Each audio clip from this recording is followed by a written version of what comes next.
Buongiorno, buongiorno e ben ritrovati. L'appuntamento con Focus TG, sabato 3 maggio. La cronaca in primo piano, non si ferma la lunga scia di vittime lungo le strade del Veneto. È stata una settimana terribile, soprattutto sul fronte delle tragedie in moto, soprattutto nella Marca Trevigiana, lo vedremo fra poco, ma anche nelle altre province, a partire da quella di Venezia. L'ultima vittima in ordine di tempo, infatti, è un 50enne, Arthur Cela, di origini albanesi, morto in scooter ieri sera a Concordia Sagittaria poco dopo le 20:30. Ha perso la vita dopo aver urtato una Fiat 500 che sbucava da una strada laterale. La vittima viveva appena a mezzo chilometro di distanza dal luogo in cui ha perso la vita. Papà di due figli, dopo l'impatto con l'auto è finito contro gli archi in ferro che delimitano il marciapiede della strada a protezione dei pedoni, e l'ipotesi è che abbia perso la vita proprio per le gravi ferite riportate nello impatto contro questi archi di ferro. La moto è finita dritta a distanza di una ventina di metri dal sinistro. Le due persone a bordo della 500, invece, due giovani del posto, sono stati soccorsi in stato di shock. Purtroppo ha perso la vita davvero a poca distanza da casa, tanto che la moglie è arrivata sul posto in pochi istanti dopo lo schianto, purtroppo rendendosi conto che per il marito, papà dei suoi figli, non c'era più nulla da fare. È stata, e lo dicevamo, una settimana difficilissima sul fronte dei drammi sulle strade, con protagonisti, loro malgrado, i motociclisti. E ieri sera, anzi nella notte, un ventenne di Villorba ha rischiato la vita. È davvero un miracolo che sia ancora vivo. Ha perso il controllo della sua moto a Cima Grappa, è finito fuori strada precipitando per 30 metri. Alla fine si è rotto una gamba, ma è vivo. Ci sono volute oltre 2 ore per recuperarlo. Ha perso il controllo della moto finendo contro il guardrail e un albero prima di precipitare in una scarpata profonda 30 metri. Era notte fonda quando è intervenuto il soccorso alpino della Pedemontana del Grappa, allertato intorno alle 3 del mattino, arrivato in aiuto del motociclista di 20 anni residente a Villorba. A dare l'allarme proprio lo stesso ragazzo, localizzato in zona Meatte a 5,5 km da Cima Grappa. Il giovane è stato raggiunto da 7 operatori insieme al personale sanitario del Suem di Crespano del Grappa, che gli hanno prestato le prime cure. Sul posto erano presenti anche i vigili del fuoco. Il ragazzo, con una probabile rottura della gamba, è stato stabilizzato, caricato in barella e sollevato con contrappeso fino alla sede stradale. Un intervento di recupero che ha richiesto 2 ore di tempo per riportare il giovane ferito in salvo. L'infortunato è stato poi imbarcato sull'elicottero di Treviso Emergenza, atterrato nelle vicinanze e accompagnato all'ospedale Cafoncello, dove si trova ancora ricoverato. È una mattinata di addio, restiamo in tema per 2 giovani vite spezzate in sella alla moto. Fra poco Vanessa Vanzato ci racconterà quanto l'addio a Possagno di Giacomo Bologna. Intanto questa mattina a Gorgo al Monticano, lo vediamo nelle immagini di Lucio Zanato, c'è stato l'addio nella chiesa parrocchiale di Sant'Ippolito e Cassiano di Andrea Buosi, il 27enne morto martedì pomeriggio mentre stava provando la moto di un cliente appena riparata per accertarsi che il lavoro fosse stato eseguito bene. Si era schiantato, lo ricorderete, martedì scorso tornando in officina contro un trattore e quindi la morte. Queste sono le immagini dell'addio che c'è stato questa mattina a Gorgo al Monticano. Come vedete tantissime persone hanno accompagnato il feretro del 27enne Andrea Buosi che appunto ha perso la vita, una delle tante troppe vittime sulle strade in questa terribile settimana, soprattutto nella Marca Trevigiana. Una Marca Trevigiana che piange la morte anche del 23enne di Orsago Filippo Morello, caduto in sella alla moto da cross durante la gara che si era tenuta il 1° maggio in una pista a Romance di Sonzo. Le indagini per stabilire quanto accaduto, con l'autopsia disposta sul corpo e casco e mezzo che sono stati sequestrati. Amava fin da piccolo il motocross Filippo Morello. La tragedia proprio durante la seconda tappa del campionato regionale del Friuli Venezia Giulia. La procura di Gorizia ha aperto un fascicolo, per ora senza indagati. I carabinieri giunti sul posto hanno sequestrato la moto del giovane ed il casco ed hanno sentito i testimoni presenti al momento del gravissimo incidente, mentre il pubblico ministero ha disposto l'autopsia per chiarire le cause della morte. Dolore e incredulità ad Orsago, dove viveva il 23enne assieme alla famiglia. In via Corridone è calato il silenzio, nell'abitazione la disperazione di mamma e papà che hanno assistito alla caduta mortale del figlio. Il giovane sbalzato dalla moto è stato travolto da altri piloti. A nulla sono serviti i soccorsi tempestivi e le manovre di rianimazione dei medici intervenuti con ambulanze del soccorso. Il 23enne è morto su quelle piste che lui amava tanto. Il sindaco di Orsago, Giancarlo Mion, è andato ad abbracciare la famiglia chiusa nel dolore. Non abbiamo neanche parlato, ci siamo solo abbracciati perché è un momento difficile, duro. Avevano 2 figli, una famiglia normalissima, marito e moglie che lavorano, 2 figli, uno di 20 e uno di 22 anni. Filippo aveva la passione, aveva la passione del motocross, ha fatto una gara in Friuli, era anche portato per il motocross, mi diceva il papà, perché comunque era in testa, è caduto e quello che lo sopraggiungeva gli ha piombato addosso e non poteva evitarlo, mi ha detto anche suo papà. Un bravo ragazzo, lavorava a Cordignano presso la ditta SCM, sconvolti i colleghi appena appresa la tragica notizia. Lavorava da circa 3 anni, era una persona splendida, una perla rara, al di là di tante cose, veramente era una persona gentile, molto garbato e sempre disponibile, ma anche molto bravo. Una famiglia conosciuta in paese dove la notizia è piombata come un macigno. Filippo aveva un fratello più piccolo all'estero per motivi di studio. Un incidente di gara tragico che ha sconvolto l'intero mondo dello sport. Ad Orsago il paese è sotto shock. Una giovane vita spezzata, dice una signora sconvolta. Al bar accanto al municipio non si parla d'altro. Quando succedono queste cose così improvvise a ragazzi così giovani, ovviamente tocca a tutta la comunità. Filippo in sella alla moto, in questa foto tutta la sua passione per questo sport ed il sorriso che lui sapeva regalare a tutti. Faceva parte del motoclub di Polcenigo, Filippo Morello, ovviamente anche nel suo motoclub il dolore e lo sconcerto. Sono sconcertato perché mi hanno chiamato ieri pomeriggio che ero già via e mi hanno detto guarda che gli stanno facendo il massaggio cardiaco, mi hanno spiegato un po' il fatto, come è successo e niente. La comunità di Polcenigo è in lutto per la tragica scomparsa di Filippo Morello, il giovane motociclista di 23 anni morto nel primo pomeriggio di ieri a Romans di Isonzo durante una gara regionale di motocross. Originario di Orsago, Filippo era tesserato al motoclub di Polcenigo, realtà sportiva che oggi piange la perdita di uno dei suoi ragazzi più promettenti. Ma Filippo, per quanto lo conoscevamo noi, era una persona splendida, veramente un bravo ragazzo. Pochi così se ne trovano.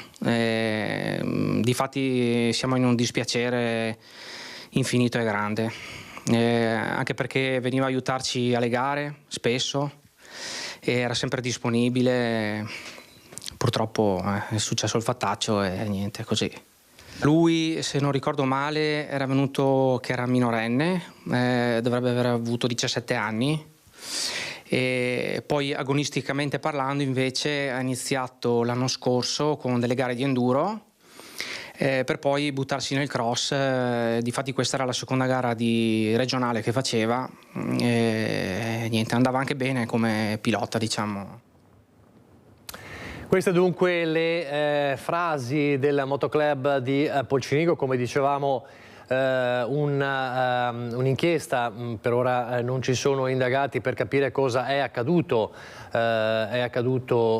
nella pista di Romans di Isonzo. Fra pochissimo avremo anche invece, per chiudere la pagina sulle tragedie delle giovani vite spezzate sulla moto, anche il contributo della nostra Vanessa Banzato, che questa mattina ha seguito i funerali di Giacomo Bologna, il ventenne. Lo ricorderete che giovedì scorso, della scorsa settimana, aveva era rimasto vittima di uno schianto a Pieve del Grappa, ventenne di Possagno, avrebbe compiuto 21 anni a giugno, e che poi ha perso la vita lunedì in ospedale dopo 4 giorni di agonia.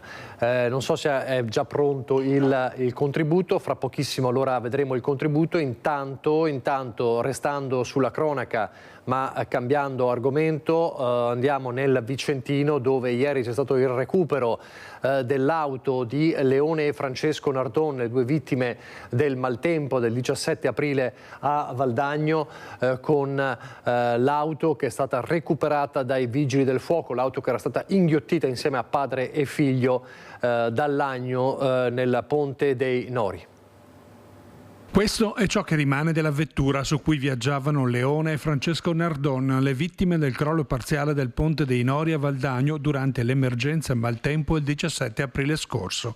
La violentissima piena del torrente Agno aveva trasportato il mezzo più a valle nel territorio di Cornedo Vicentino, arenandosi nella frazione di San Martino tra gli alberi e i massi vicino alle sponde.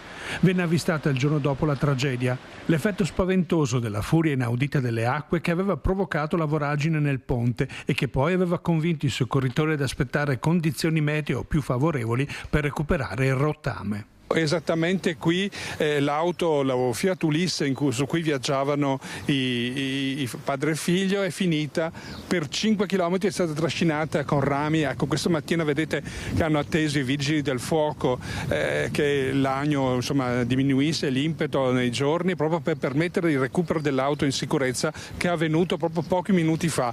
L'ultima autogru che ha permesso il recupero del mezzo è andata via da poco ed è stata l'epilogo di questo momento. Ricordiamo che i corpi invece di padre e figlio sono stati trascinati per altri 5 km fino al bacino di laminazione di Trissino. L'automobile accartocciata che è stata recuperata è stata posta sotto sequestro, come l'area in cui è stata trovata.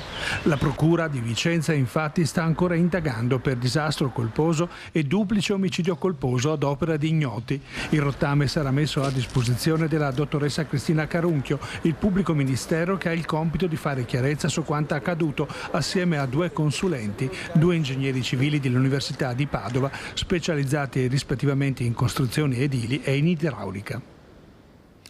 Questo dunque tra Cornedo Vicentino e Valdagno per il recupero della salma dell'auto di padre e figlio. Non andiamo subito dalla nostra Vanessa Banzato che vedremo fra pochissimo, ma vediamo invece la ripresa fortunatamente dei 2 tifosi del Cittadella colpiti da infarto giovedì pomeriggio poco prima del fischio d'inizio della partita contro il Brescia.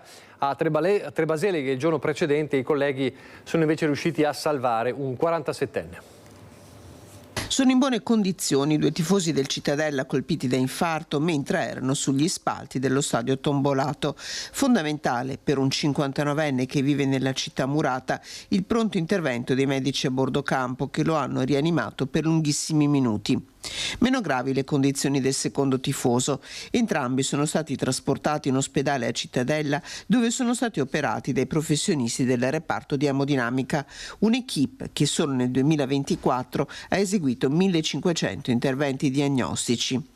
La rapidità dei soccorsi ha salvato la vita dei 2 uomini, deve invece la vita ai colleghi, un 47enne che mercoledì ha accusato un fortissimo dolore al petto mentre lavorava in una fabbrica di Trebaseleghe. Al telefono con il 118 2 colleghi hanno prestato i primi soccorsi con massaggio cardiaco e uso del defibrillatore. Trasportato in elicottero a Padova, il 47enne è ricoverato in prognosi riservata. Il crack di Veneto Banca, con la pena a Vincenzo Consoli ridotta di 6 mesi in Cassazione, prescritto il reato di ostacolo alla vigilanza nei confronti della Banca d'Italia. Per i risparmiatori apre però un nuovo capitolo con il processo per bancarotta a giugno e i legali sono pronti a chiedere i danni morali. Siamo all'epilogo del primo dei vari capitoli di questa triste e annosa vicenda che ci ha sempre interessato. Primo epilogo in Cassazione che si è chiuso con una condanna adesso diventata definitiva, 2 anni e 6 mesi per Vincenzo Consoli, ex amministratore delegato prima e poi direttore generale di Veneto Banca, 6 mesi in meno rispetto alla sentenza di secondo grado, perché alla fine è rimasto in piedi solo il reato di ostacolo alla vigilanza nei confronti della Consob e non della Banca d'Italia, confermati sia l'annullamento della confisca, disposta in primo grado di oltre 221 milioni di patrimonio personale, sia l'interdizione dai pubblici uffici per 5 anni. Una pronuncia definitiva che certo non spegne quella che lo stesso Stefano Trubian, avvocato di tanti risparmiatori, definisce sete di giustizia, che potrebbe trovare invece parziale soddisfazione nel terzo troncone processuale, quello per la bancarotta, che inizierà con l'udienza preliminare fissata in tribunale a Treviso a metà giugno e che vede altri indagati oltre a Consoli. Le costituzioni, sembra assodato, non potranno riguardare i danni economici diretti, per quello c'è un altro procedimento aperto, nello specifico contro la società di revisione dei conti a Roma. Non tutto però è perduto. Ma ci sono dei danni diversi, penso al danno morale, ma non solo, che sono patrimonio del singolo soggetto che si ritiene danneggiato e che a nostro avviso possono essere fatti valere in quella sede. Quindi chiederete i danni morali, questo ce lo può... chiederemo di essere ammessi parte civile per i danni diversi sicuramente. Insomma, quella bancarotta con la procura trevigiana che contesta un buco monster da oltre 300 milioni di euro avrebbe provocato un nocumento che va ben oltre il dato finanziario. Sono previste centinaia di costituzioni, gli uffici legali sono al lavoro. Credo sia un dovere sociale a fronte di questa piaga che ha interessato il nostro territorio arrivare ad una verità processuale che sia quanto più possibile sovrapponibile a quella reale dei fatti che tutti noi abbiamo, ahimè, tristemente osservato. Adesso andiamo allora a Pieve del Grappa, lo dicevamo prima, questa mattina 2 funerali, 2 addii a giovani vite spezzate sulla moto, abbiamo visto le immagini di Gorgol Monticano e l'addio ad Andrea Buosi, adesso invece Vanessa Banzato ci racconta l'addio a Giacomo Bologna, il 20enne di Possagno morto in moto dopo 4 giorni di agonia, addio che si è svolto questa mattina a Pieve del Grappa. Si è concluso da pochissimo il funerale di Giacomo Bologna, il ragazzo di 20 anni morto dopo giorni di agonia lunedì scorso a seguito di un terribile incidente stradale che l'ha visto coinvolto mentre stava rincasando in sella la sua motocicletta.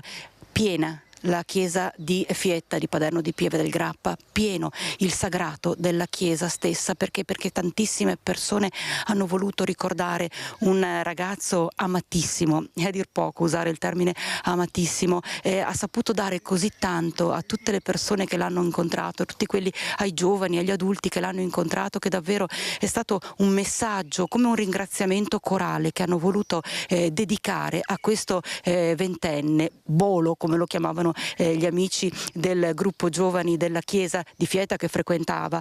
Hai lasciato un vuoto immenso ma un amore che non finirà mai. Queste le parole che sono apparse su uno striscione qua all'esterno della chiesa poco prima che avesse inizio il funerale. E tante parole sono state spese per ricordare Giacomo, per ricordare la sua fede fatta di fatti concreti, non soltanto di parole, ma soprattutto per parlare di quel testamento che lui ha lasciato, un testamento d'amore, un testamento di bene, un testamento d'essere davvero una famiglia e una comunità, e pensare che un ragazzo di appena 20 anni sia riuscito a dare così tanto alla sua comunità è davvero un regalo immenso che ha fatto alle persone che ha conosciuto e chi l'ha affiancato in questi anni di vita, che ha affiancato questo giovane studente universitario, era al 3° anno di ingegneria, dopo aver frequentato il liceo Brocchi all'indirizzo quadriennale di scienze applicate. Tantissime persone, lo voglio ricordare ancora, che hanno voluto dire grazie in questa maniera corale, in una maniera in preghiera a Giacomo Bologna, a Bolo, e tra l'altro un grazie che viene suggellato anche dall'ennesimo gesto di Giacomo, la famiglia ha consentito alla donazione degli organi e oltretutto le offerte che sono state raccolte in questo momento di preghiera e di ricordo di Giacomo Bologna sono state devolute al SUEM di Crespano di Pieve del Grappa, quindi continua questo suo esempio d'amore anche se lui fisicamente non c'è più, ma di certo il suo cuore, la sua mente, tutto il bene che ha saputo dare ci sono e ci sono ancora. Chiudiamo allora questa pagina di cronaca purtroppo dedicata a tante giovani vite spezzate sulle strade. Torneremo fra poco alla cronaca. Prima però andiamo a Venezia dal nostro Filippo Fois. È il 16° giorno consecutivo del contributo d'accesso e ovviamente ci sono gli escamotage già dall'inizio per aggirare l'ostacolo. Filippo. Sì, buongiorno Nicola, buongiorno ai telespettatori di Rete Veneta. Siamo al 16° giorno, non era mai capitato che fossero così tanti. Intanto vi presento il nostro ospite che è Marco Rosasalva, che è un residente di Venezia, Venezia centro storico, come si dice, che sarebbe poi Venezia città. Secondo quello che si dice delle casse del comune è già entrato circa 1,5 milioni di euro in queste prime poco più di 2 settimane.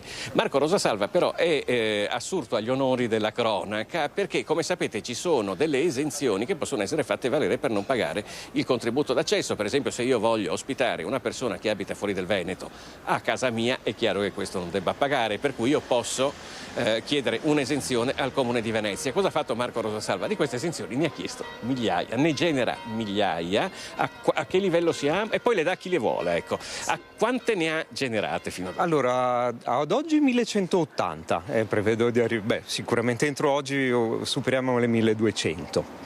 Però era arrivato a 500, prima ha detto 500.000 voucher. Allora, sì, perché funziona così: ogni esenzione, ogni codice di esenzione che io emetto vale per 10 persone e vale per tutti i giorni in cui il contributo d'accesso è valido, per cui bisogna moltiplicare queste 1180 per 10 per i giorni che sono partiti 54, se non ricordo male, adesso siamo a 40 qualche cosa e bene, quindi si arriva a 550.000 voucher emettibili, ecco. Tra quelli che sono stati presi poi noi arriviamo tipo alla cifra di 200.000, conteggiando anche quello che era successo l'anno scorso.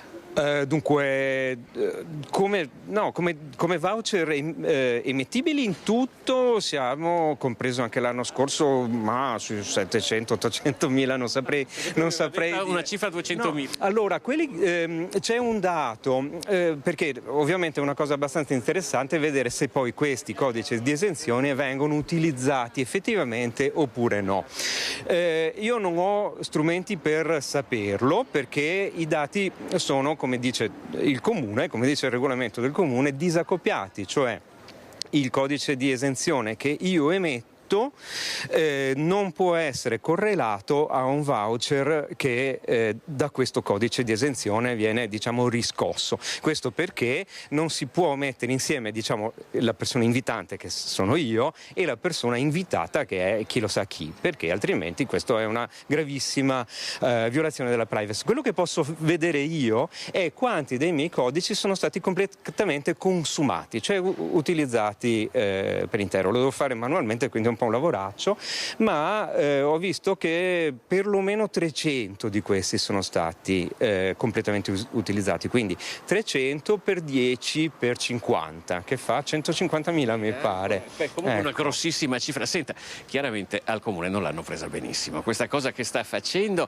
Lei non ha paura di qualche azione legale nei suoi confronti? Non le è mai venuto in mente di dire ma chi me l'ha fatto fare? Alla fin fine, anche se è una battaglia, diciamo, contro il pagamento di un biglietto per entrare in una città. Allora, in tutta onestà penso che quello che io sto facendo è perfettamente legittimo, quindi paura francamente no. È una cosa che semplicemente deriva dal regolamento così com'è. È vero che l'anno scorso sappiamo che è stato dato mandato dal comune a un avvocato per agire per reato di truffa contro ignoti in relazione al contributo d'accesso, e questo forse voleva riguardare astrattamente anche me, ma al momento non è arrivato. Allora assolutamente no, e ovviamente per il reato di truffa non credo che proprio siano gli estremi, ecco.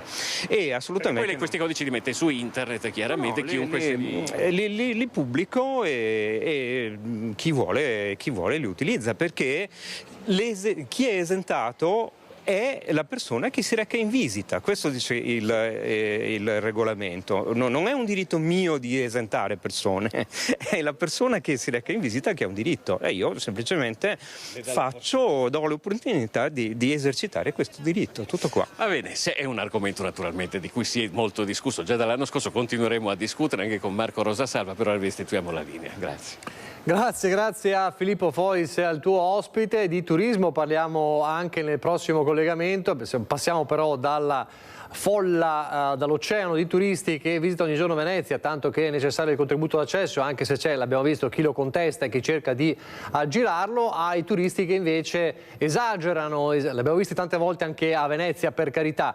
A Valdobbiadene si è visto di meno, però le immagini che fra poco vi proponiamo e che ci racconta Christian Arboit hanno fatto polemica in città. Christian, buongiorno.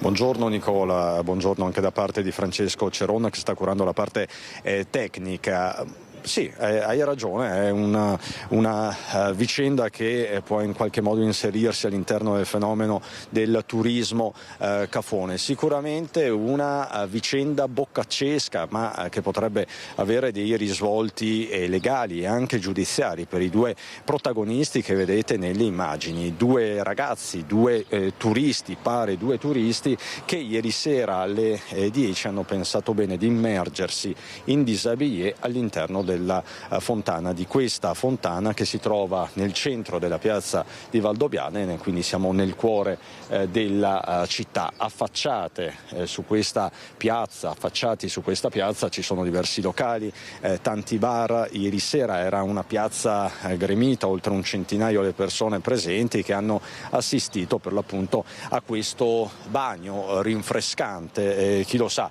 resta il fatto che appunto queste due persone erano in disabillé e hanno dato appunto sfoggio dei loro corpi davanti a tante persone. Insomma, vicenda boccaccesca, ma che non fa tanto ridere e sorridere il sindaco Luciano Fregonese, che è particolarmente arrabbiato. Beh, sicuramente non divertito, sarà stato un gesto goliardico, ma credo si sia superato il limite, non solo per l'ingresso in fontana che è vietato da ordinanza, per il quale già ieri sera ho provveduto a segnalare la polizia locale, però credo, e mi confronterò lunedì sia con il comandante polizia locale che comandante di carabinieri del caserma locale, credo si sia superato il limite anche come atti in luogo pubblico. Atti osceni in luogo pubblico, potrebbe essere questa l'ipotesi di reato per la quale si procederà? Sì, valuteremo assieme, ovviamente mi farò consigliare, ma credo che un segnale vada dato, perché va bene divertirsi, va bene la goliardia, però tutto deve avere un limite ed è giusto, quando accadono questi episodi, farlo capire. In questo caso si potrebbe valutare anche, che ne so, il danno d'immagine. Ma certamente, io credo che come me anche la maggior parte dei miei concittadini valdobbiadenesi, ci teniamo a essere accoglienti, ospitali, lo siamo, e fa parte dell'accoglienza anche far rispettare le regole e le leggi in Italia e a Valdobbiadene, quindi come nel resto d'Europa e del mondo, credo. No? Tra l'altro in questi giorni, prima Nicola parlava di turisti, di turismo, ci sono tanti turisti qui a Valdobbiadene, tantissimi. Sì, va detto che non so se si tratti di turisti, le due persone di ieri, comunque abbiamo una importante presenza di turisti, lo vediamo anche in questo momento, soprattutto a piedi, in bicicletta, enoturismo, turismo rilassante, anche per questo dobbiamo tutelare anche il decoro e la decenza. Resta un'altra nota amara in ultima battuta: dei tanti presenti ieri sera nessuno ha denunciato il fatto, in tanti invece hanno ripreso. Sì, questo dispiace personalmente, faccio un appello a tutti i concittadini e anche quelli che erano presenti ieri sera. Insomma, quando accadono questi episodi non capisco per quale motivo la prima attenzione vada nel riprendere per poi postare nei social il video per magari avere qualche like. Io sto facendo grande fatica per avere i like con le camminate, quindi si fatichi per avere i like, non semplice video che riprendono queste cose, e su questo sono molto arrabbiato. Io ho avuto una segnalazione una ventina di minuti dopo il fatto accaduto, mi sono subito recato qui sul posto in piazza Marconi, ma le 2 persone erano già andate via. Chiaro che se chi invece di riprendere e postare i video avesse segnalato ai carabinieri o anche a me, che a mia volta avrei segnalato ai carabinieri, avremmo potuto intervenire prima e fermare le persone e sanzionarle. Lo faremo comunque perché abbiamo le riprese delle telecamere qui in piazza Marconi, ma se vogliamo anche prevenire questi episodi è doverosa la collaborazione, quindi capisco, insomma, io credo nella buona fede delle persone. La prossima volta chi assiste a episodi del genere segnali subito prima di fare i video e postarli nei social, segnali alle autorità.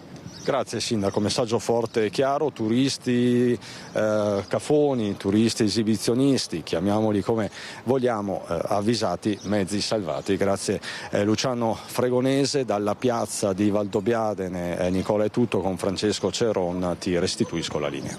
Grazie a Cristian Arboita, Francesco Cerone, al sindaco di Valdobbiadene. Dai turisti, se di turisti si tratta, cafoni a Valdobbiadene, alle persone invece, i vandali che sono entrati in azione tra giovedì e venerdì notte a San Giorgio in Bosco, tentando anche di dare fuoco ai cestini.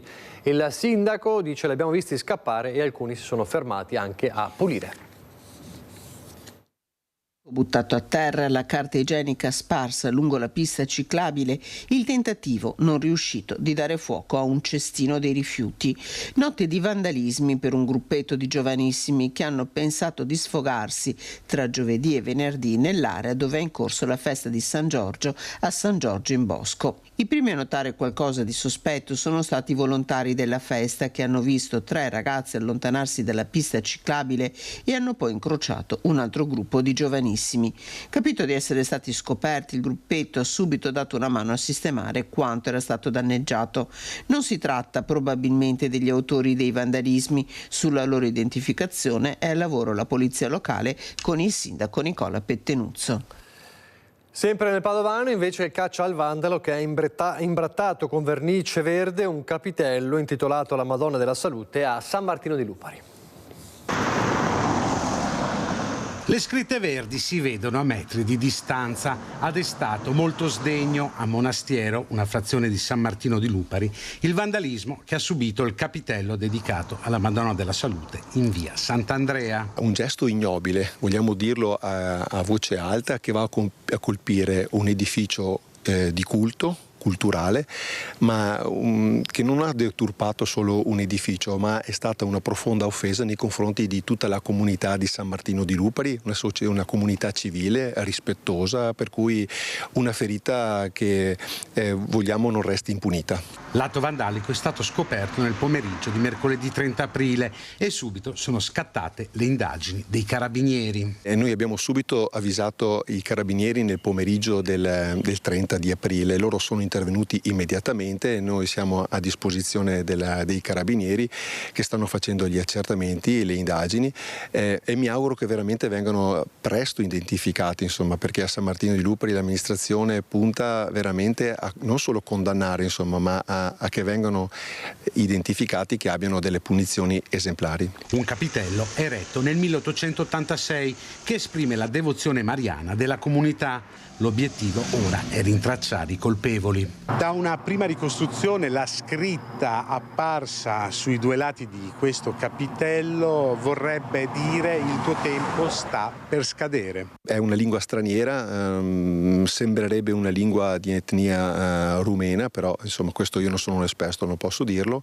Sì, una doppia ferita. Primo per il fatto che ha danneggiato un luogo di culto, un edificio pubblico, insomma un bene della comunità, e l'altro anche per un messaggio cui si fa anche fatica a comprendere il significato, però in questo momento siamo più che altro concentrati a trovare questo o questi trasgressori.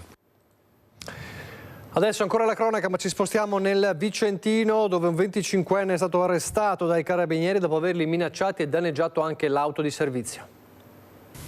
Arrestato dai carabinieri un cittadino senegalese di 25 anni. Gli uomini dell'Arma nella notte tra il 30 aprile e il 1 maggio, intervenuti a Thiene per sedare una lite animata che era stata segnalata, hanno controllato lo straniero nelle vicinanze di un esercizio di ristorazione.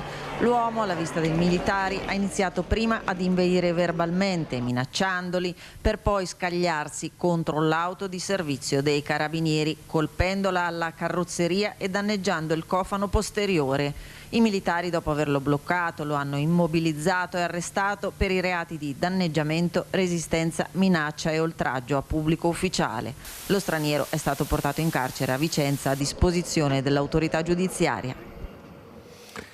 E poi i controlli antidroga della polizia locale a San Pio X, a Campomarzo nel Quadrilatero, siamo proprio a Vicenza, denunciata una coppia per spaccio e altri 2 pusher.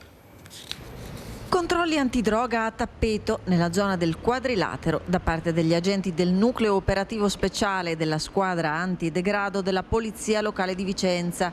Recenti operazioni hanno portato alla denuncia di una coppia dedita allo spaccio e di altri 2 pusher, oltre alla segnalazione di circa una decina tra acquirenti e consumatori. La coppia di pusher è stata notata durante un passaggio di mano sospetto a Campomarzo. Gli agenti hanno recuperato dall'acquirente un involucro contenente marijuana e a seguito della perquisizione della coppia hanno sequestrato 200 euro in contanti ritenuti proventi dell'attività di spaccio. Secondo la ricostruzione degli agenti del NOS, che si sono avvalsi anche delle telecamere di videosorveglianza, il modus operandi della coppia di pusher prevedeva che l'uomo trattasse con i clienti per la vendita dello stupefacente, prima di farsi consegnare i contanti e di darli alla donna che li custodiva nella borsa. L'uomo è stato denunciato in stato di libertà in concorso alla donna per il reato di spaccio di marijuana. Ma i controlli tra Piazzale Bologna, via Battaglione Monteberico, via Napoli, via Gorizia hanno portato alla denuncia anche di altri 2 pusher. Infine, un altro controllo antidroga ha interessato il quartiere di San Pio X, dove gli agenti, su segnalazione di alcuni residenti, hanno identificato una decina di ragazzi sospetti. 4 di loro sono stati trovati in possesso di hashish per uso personale e segnalati così alla prefettura. A Padova di nuovo il caso del 17enne aggredito dalla polizia durante un controllo. Il GIP del Tribunale di Padova ha archiviato la posizione degli agenti coinvolti. Caso chiuso. Archiviate dal Tribunale le posizioni di tutti e 4 gli agenti di polizia coinvolti nel presunto pestaggio a un 17enne. Era il dicembre del 2022 quando il giovanissimo, che vive a Montà, era stato sottoposto a un controllo mentre tornava a casa in bicicletta dopo aver passato la serata in pizzeria con alcuni amici. Durante il controllo il 17enne ha raccontato di essere stato aggredito e colpito dagli agenti che solo più tardi si erano palesati come poliziotti. A spingere il GIP all'archiviazione della posizione degli ultimi 2 agenti coinvolti nel procedimento, il racconto del ragazzo che non è stato ritenuto attendibile. Pubblicità, pochissimo, brevissima pausa, ripartiamo dal conclave, dall'attesa per il 7 di maggio e anche con queste notizie smentite sulla salute del cardinale Pietro Parolin.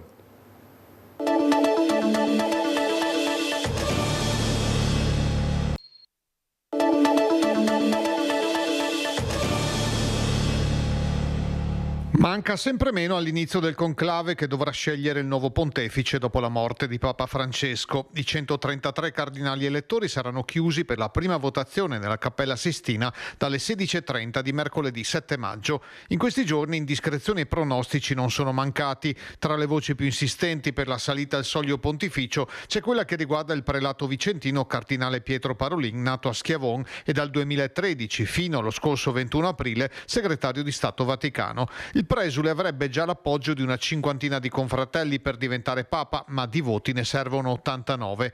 Su Parolin e sulla sua salute è stato necessario l'intervento in prima persona del direttore della sala stampa della Santa Sede, Matteo Bruni, che ha smentito in modo categorico le notizie su un malore avuto dal cardinale. Stando ad un quotidiano romano che ha riportato fonti statunitensi, si sarebbe reso necessario anche l'intervento di personale sanitario in aiuto del cardinale Parolin in occasione di una delle congregazioni generali che stanno precedendo il conclave.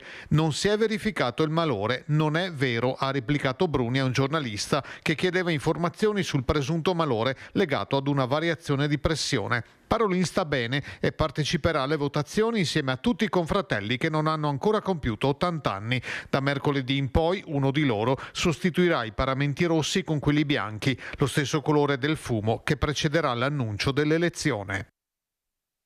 Che caratteristiche dovrebbe avere il nuovo Papa?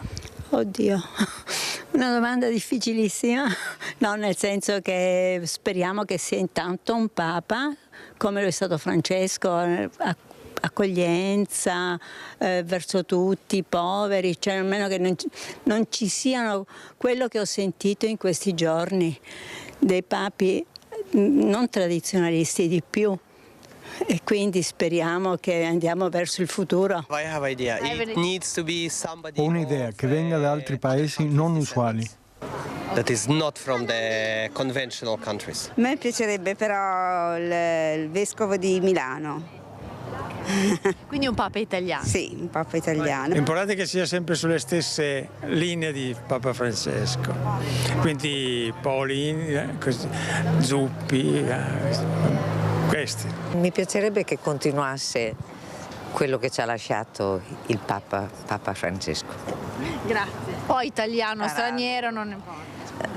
Non mi piacerebbe americano. Un cardinale capace di parlare agli altri, ma anche di seguire la dottrina cattolica della Chiesa. Il nome? Il nome è Cardinale Pizzaballa, mi piace tanto, l'ho conosciuto tanti anni fa mentre facevo un viaggio in Terra Santa e mi è piaciuto tantissimo, potrebbe essere quello giusto. Sono d'accordissimo, Pizzaballa è un'ottima chance per tutti, penso, anche perché conosce questi luoghi martoriati, li conosce molto bene, conosce bene quella cultura e secondo me potrebbe essere la svolta del mondo proprio. Maybe the German guy. Forse quello tedesco, ma non ricordo il nome. Sento parlare tanto di un Papa italiano, adesso vedremo. Ma vi piacerebbe un Papa italiano? Basta che sia un Papa sulle orme di Papa Francesco, ecco, poi che sia italiano, che sia di un'altra nazionalità, per noi va bene. Come Francesco. Più come Francesco. Qualcuno che avvicina, diciamo che qualcuno che avvicini il popolo, le persone comuni. per lo stesso motivo, per l'umanità che mostrava.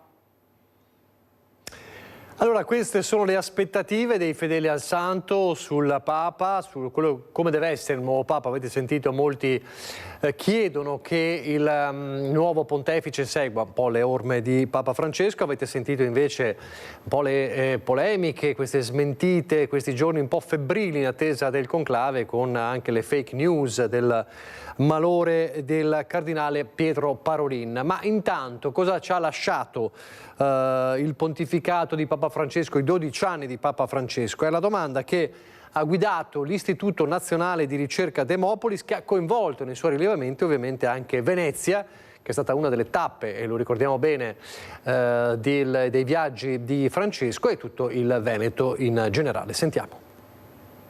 Mentre l'attenzione del mondo è già proiettata sul conclave, sulle porte della Cappella Sistina che si chiuderanno mercoledì, l'Istituto Nazionale di Ricerca Demopolis, diretto da Pietro Vento con Maria Sabrina Titone e Giuseppina Montarbano, ha coinvolto anche Venezia e il Veneto, due tra le piazze principali interpellate, per capire cosa lasciano i 12 anni di uno straordinario pontificato come quello di Papa Bergoglio, pastore indimenticabile che nelle sue visite a Nord-Est ha incontrato anche Venezia, Verona e Trieste nell'ultimo anno in ordine cronologico.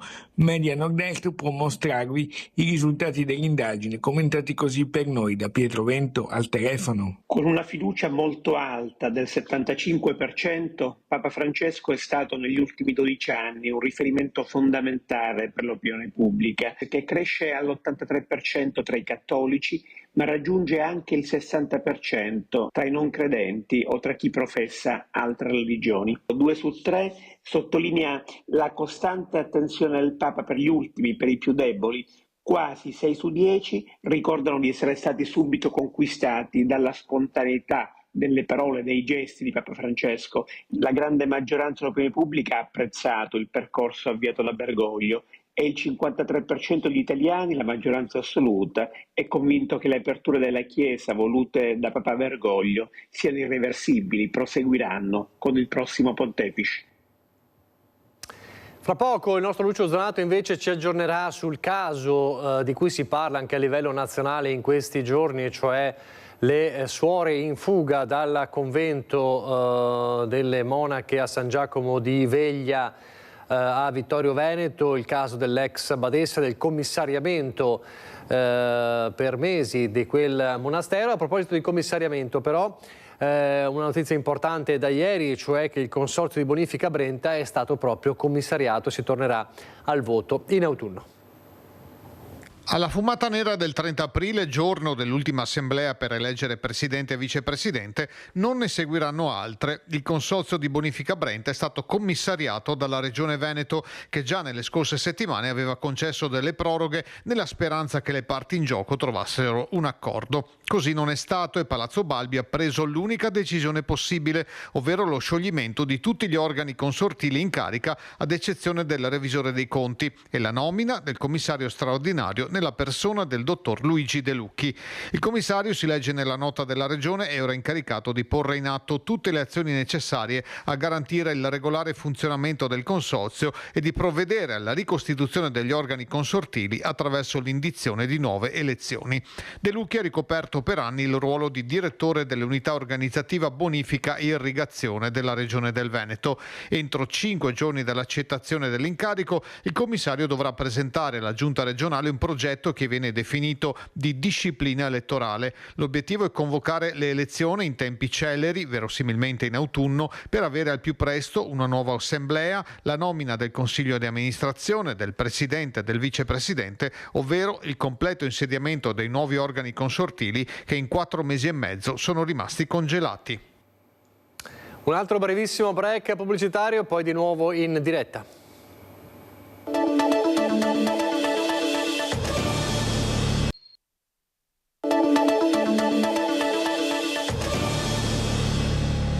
Rieccoci in diretta a Focus TG. Allora, è un caso che sta facendo discutere non solo la Marca e il Veneto, ma anche tutta Italia, perché è una notizia che è rinbalzata a livello nazionale e non solo. Parliamo del Monastero della Discordia a San Giacomo di Veglia a Vittorio Veneto. Gli ultimi aggiornamenti con il nostro Lucio Zanato. Lucio, buongiorno. Buongiorno Nicola, buongiorno ai telespettatori di Rete Veneta. Gli ultimi aggiornamenti sono che è uscita un'altra suora, o comunque ex a questo punto, ovvero Suor Maria Paola Del Zotto, ex direttrice delle poste pare di Santa Lucia di Piave, una vocazione tra l'altro anziana, sarebbe entrata 10 anni fa in monastero e ieri sera in diretta televisiva nazionale, quindi sicuramente concordata, è uscita. Le sue uniche parole sono state di fatto che all'interno ormai l'atmosfera era da medioevo e quindi ha deciso di lasciare. Certo fa pensare il fatto che come dire, il resto della stampa per tutto il giorno ha di fatto, per certi versi noi compresi, verificato, controllato, assediato, insomma cercato di capire qualcosa di più, naturalmente nel rispetto delle Sacre Mura, e poi guarda caso alle 7 di sera, quindi in un orario decisamente poco consono per uscire, ma sicuramente concordato, Suor Maria Paola esce dal monastero e guarda caso viene subito intervistata da una testata nazionale. Questo fa pensare che ormai tutta questa vicenda abbia, diciamo, un che di mediatico, anche perché contemporaneamente c'è la diretta telefonica dell'ex badessa Alin che minaccia querele e dice che sono già oltre 10 le suore che sarebbero uscite. Dall'altra parte il comunicato che noi abbiamo raccontato ieri da parte dell'ordine, che dice sostanzialmente che erano tre fino a ieri adesso sono diventate 4 le suore che hanno professato il voto ad essere uscite, più una novizia, e adesso si è aggiunta anche un'altra donna, una laica che a quanto pare stava un'osservatrice, questo viene definito oggi, verificando il numero di persone che sono realmente uscite. Quindi, per non fare confusione, diciamo che in questo momento dal monastero sono uscite 7 persone, compresa la badessa uscita dopo essere stata sollevata dall'incarico e commissariata, e che in questo momento la situazione pare che per certi versi dovrebbe evolversi con altre uscite, almeno stando a quello che dice l'ex badessa, che mi pare, vista la situazione complessiva, sia quella che sta facendo un po' la regia di tutta la situazione. Ma allora, per fare invece il punto della situazione, rivediamo il servizio di ieri che abbiamo realizzato, partendo da quello che potrebbe essere il vero motivo di questa scissione interna, ovvero il Prosecco, il primo servizio.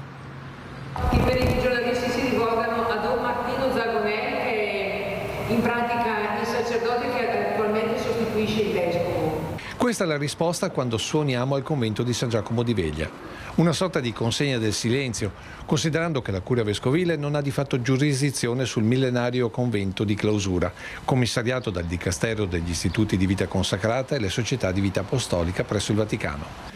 Al centro l'attività degli ultimi anni della madre badessa Aline Pereira Gammarchi, contestata da alcune consorelle. Di ufficiale al momento c'è solo un comunicato dell'ordine che conferma di aver sollevato dalla direzione del monastero madre Aline per aver preso delle misure ai danni di 4 consorelle senza rispettare il diritto della Chiesa e dell'ordine. Una vicenda che ha un primo atto formale nel gennaio del 2023 e per molti legato all'apertura del monastero con la produzione di Prosecco inaugurata solo un mese prima, il 9 dicembre del 2022, e ancora oggi ricordata così all'interno delle Sacre Mura. No, ma lei non mi ha visto, perché io ero qua dietro nascosta. Ah, no, perché mi ricordo che poi qui avevamo fatto una cosa. Ah sì, avete fatto la degustazione? Sì. Sì, io sentivo, ma voi non mi vedevate. Un'iniziativa che allora la badessa spiegava così. Economicamente il monastero viene sostenuto dal nostro lavoro, per cui tutto quanto entrerà servirà innanzitutto per pagare le bollette che sono altissime, ma anche per tutto il resto del monastero. Una rivoluzione per questo luogo di silenzio e preghiera, finora di fatto inviolato dalla laicità circostante. Una rivoluzione pare non condivisa da 4 consorelle più ortodosse, ma anche dal Vaticano, che dopo il primo commissariamento del 23 poi ritirato, il giorno dopo la Pasqua di quest'anno ha deciso di sollevare definitivamente Madre Aline, che per questo ha concordato un periodo di allontanamento dal monastero. Ma l'atto più clamoroso si è consumato il 29 aprile, quando 3 suore e una novizia hanno lasciato furtivamente, secondo il comunicato dell'ordine, la struttura, unendosi all'ex badessa in una località segreta. Ora all'interno del monastero sono rimaste 20 suore, mentre l'ordine attende che Madre Aline ricorra contro il decreto rivolgendosi al Dicastero e non con una denuncia civile, conclude il comunicato dell'ordine religioso, dove tra l'altro non si capisce contro chi e su quali fondamenti, dal momento che tutto si è svolto rispettando il diritto ecclesiastico e che è il solo abilitato a regolare la vita monastica. In effetti quello che poi noi ci chiediamo è a che pro tutta questa confusione, perché se Suor Aline decide di reagire o comunque contestare quelle che sono state le decisioni che l'hanno sollevata, lo dovrebbe fare attraverso la linea del diritto canonico, perché lì all'interno non vigono le regole dello Stato italiano, ma vigono le regole dello Stato del Vaticano, e quindi di conseguenza il diritto canonico prevede tutto un altro, tutta un'altra procedura. Oppure anche a che cosa serve annunciare querele o comunque altre fuoriuscite, con che speranza? Quella di poter rientrare in monastero o forse quella di cambiare le regole del monastero? Ricordiamo che questo è un monastero di clausura, tra l'altro plurisecolare, per non dire millenario, ed è un monastero che è stato visitato nel 1985 da Papa Wojtyła, perché gli avevano parlato sin dall'inizio del suo del suo mandato gli avevano parlato di questa Suor Rosaria che era quasi in odore di santità. E allora proprio per questo andiamo a sentire il secondo servizio che ho preparato ieri, che parla da una parte del monastero com'era, diciamo così, fino al 2000 circa, 2020, ecco, mettiamo così, e anche perché le motivazioni, o comunque la motivazione della scissione, potrebbe essere proprio quella del prosecco prodotto all'interno del brolo. Eccolo il prosecco della discordia, quello che, secondo più di qualche laico che ha frequentato le parti concesse del monastero di San Giacomo di Veglia, sarebbe la causa della clamorosa scissione tra le monache. Lei che le ha conosciute bene, ma questa idea di apertura con la produzione del prosecco, l'apertura di questo monastero di clausura, forse qualcuno non l'avrà vista molto bene. Secondo me questo è uno dei motivi. Anch'io mi sono sorpreso perché veramente una volta non entrava nessuno. Io sono entrato qualche volta appunto per dare un aiuto, per cercare, per dare un po' di collaborazione sotto questo aspetto qua.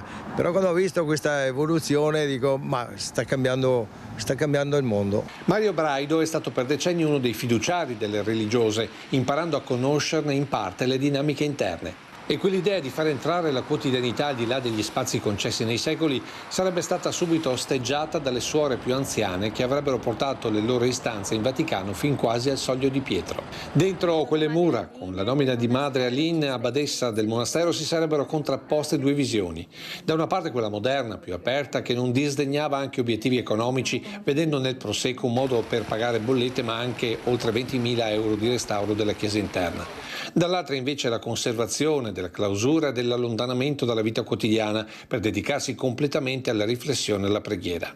In mezzo anche una caduta verticale della presenza di fedeli alle funzioni rispetto a Suor Maria Rosaria, la abbadessa che resse il monastero fino al 2021, anno della sua scomparsa, e che nel 1985 accolse un Papa Wojtyła impressionato da quanto raccontavano di lei e della sua fede i porporati in Vaticano. A quel tempo sicuramente c'era veramente un grosso movimento e ripeto perché loro concedevano tanto aiuto a chi aveva veramente bisogno e di conseguenza loro curavano anche sotto questo aspetto. Adesso ultimamente io purtroppo sono da diversi anni che il mio lavoro era a San Vendemiano e sono mancato e mi sembrava fosse stata una piccola flessione, ma purtroppo il sistema di vita è anche questo. Segno dei tempi o visioni differenti su monachesimo e clausura. Fatto sta che cittadini e fedeli sono i primi a risentire di questa spaccatura. Ho solo dispiacere e preghiamo che tutto si risolva. Il monastero di San Giacomo è un monastero che dal mio punto di vista è sempre stato integrato in quella che è la comunità della città. La città è un po' dispiaciuta per quello che sta accadendo. Naturalmente noi non entriamo nel merito della questione, anche perché è una questione che appartiene all'ordine religioso e quindi in piena autonomia rispetto alla città stessa.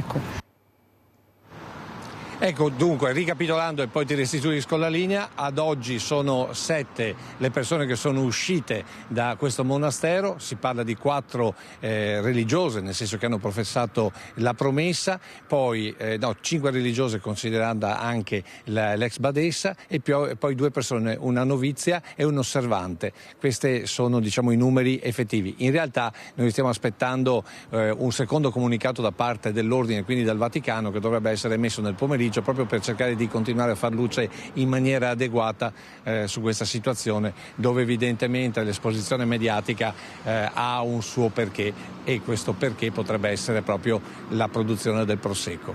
E con quest'ultima nota io restituisco la linea a te, Nicola. Grazie davvero a Lucio Zanato, una vicenda davvero che è molto, molto particolare, non c'è che dire. Siamo quasi in chiusura, ma c'è il tempo di vedere i grandi risultati per la società Scimpo di Bassano, centro studi di arti orientali.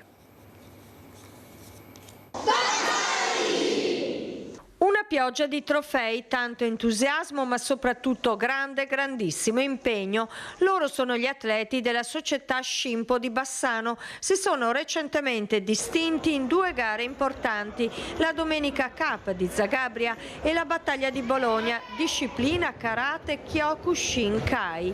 Alla prima erano presenti atleti da 10 nazioni. Sul gradino più alto del podio sono salite Claudia Ferronato e Anna Toresin.